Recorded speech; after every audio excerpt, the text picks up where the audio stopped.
paşaya layıksın. Biraz tırlak biraz kayıksın. Alem yolunu bulmuşken bilmem ki sen ne ayaksın. Aya paşaya layıksın. Biraz tırlak biraz kayıksın.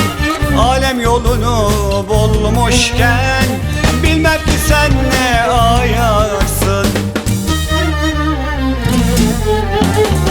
Gelene kapımız sonuna kadar açık, gidene naş güle güle. Olsan da deli deli, olsan da uçuk kaçık, gidene naş güle güle. Gelene kapımız sonuna kadar açık, gidene naş güle güle.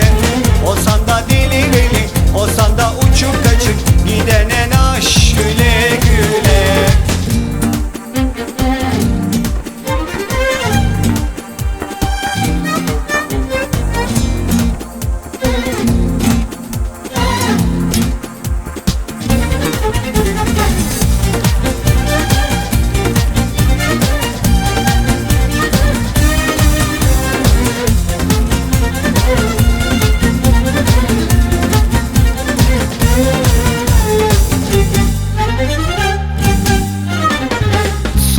Çıktı çift yüzüm, birbirini tutmaz sözüm. Sıktı artık cilven nazan, sana asla çalmaz sazım.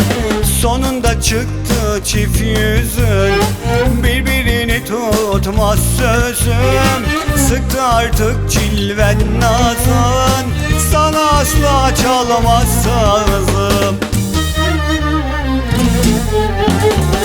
Gelene kapımız sonuna kadar açık, gidene naş güle güle. Olsan da deli deli, olsan da uçuk kaçık, gidene naş güle güle.